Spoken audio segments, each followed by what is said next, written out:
that the hospitality and tourism industry is the fourth largest industry in the UK. The hospitality industry can include working in food preparation and cooking, waiting on, customer service, and housekeeping. This could be in a cafe, hotel, bar, restaurant, special events, and conference and events. These can include specialist areas like serving customers, barista, food preparation, and guest services. In this industry, the most important thing is to develop excellent hospitality skills and knowledge.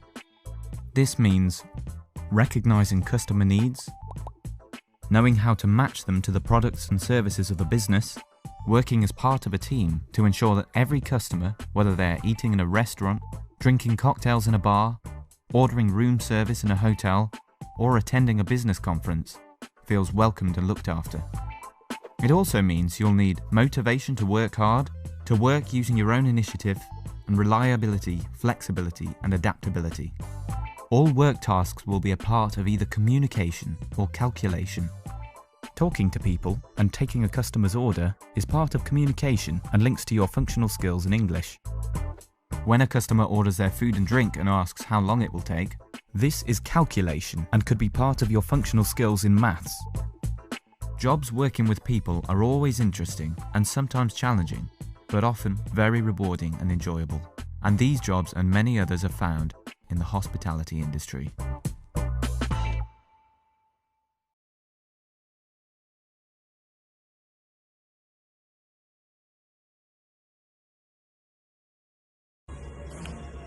Hello there, my name's Darren Allen. I'm a chef. The school career, I didn't really do well at school to be honest, because didn't have much of a attention span. The only thing that interested me at school really was sports and cookery, and that's where I am today really. I left school with D marks in maths, English, history, but in home economics, that's the only one that interested me really. I had a grade A. It's the only thing I loved at school really. It used to give me great enthusiasm, and I found it really interesting.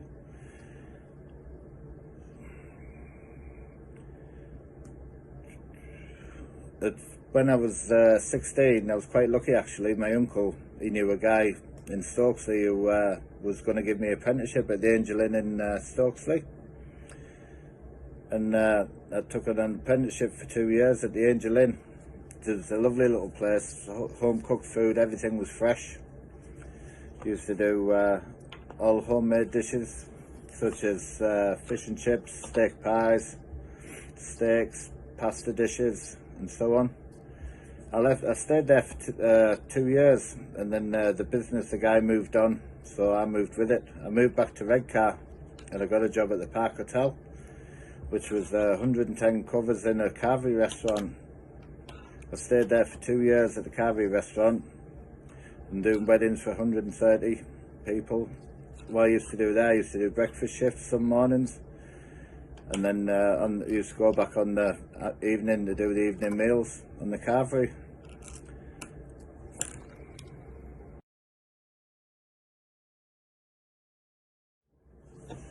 It's like, as I say, I've been a chef for 32 years now, and after I left the Park Hotel when I was 18-year-old, there was a waitress who went to work in the Lake District, and luckily when she come back I asked if there was any jobs because I fancied a change and moving away, because there wasn't a lot around the area in terms of like big upgoing restaurants and the hotels, so that was an opportunity to go, and luckily I got a job over there when I was 18. I moved in behind the hotel in the staff block, and worked there as a trainee chef, doing all the salads, breakfasts, whatever, all the buffets. Then I gradually worked my way up to chef de partie, and when I went on the ladder doing all the starters and still doing the buffets, and then eventually I went on the sauce section doing all the main courses. I stayed there for 2 years till I was 21, and luckily I got a chance. By chance I applied to go on the QE2, the big cruise liner owned by Cunard. I took my chance. Luckily I blagged my way through the interview, which you have to do sometimes, and I went on the QE2 for 2 years. I'll talk about more of that later. After the QE2, after doing 2 world cruises, I went to Savoy in London.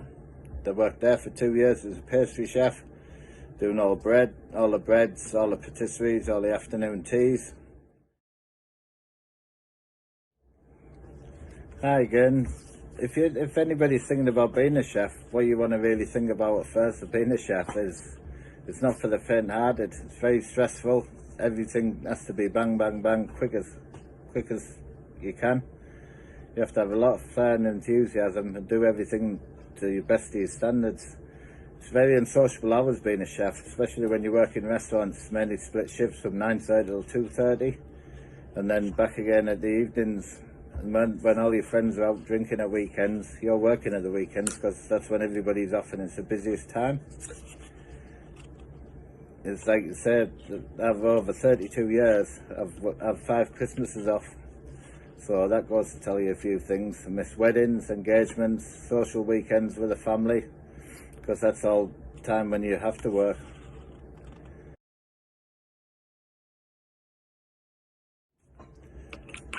The highlights of my career really was working on the QE2.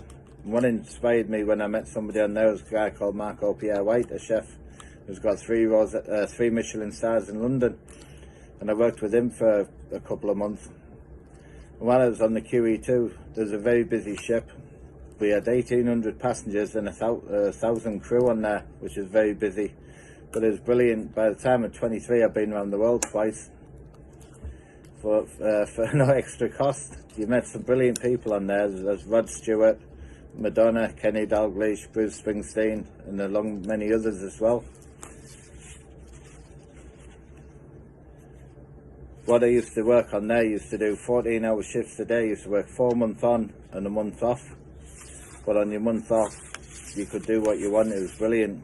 But it's like you say, after 2 world cruises and doing 2 years on there, it does take its toll on you.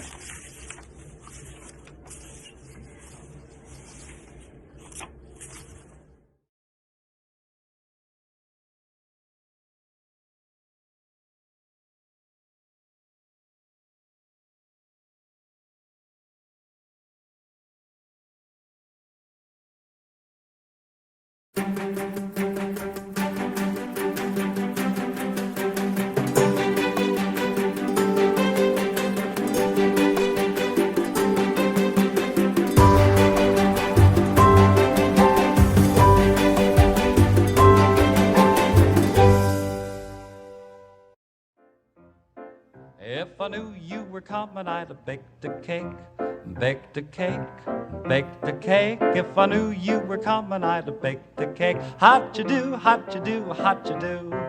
Had you dropped me a letter, I'd have hired a band, grandest band in the land. Had you dropped me a letter, I'd have hired a band and spread the welcome mat for you. Now I don't know where you came from, 'cause I don't know where you've been, but it really doesn't matter. Grab your chair and fill a platter and dig, dig, dig right in.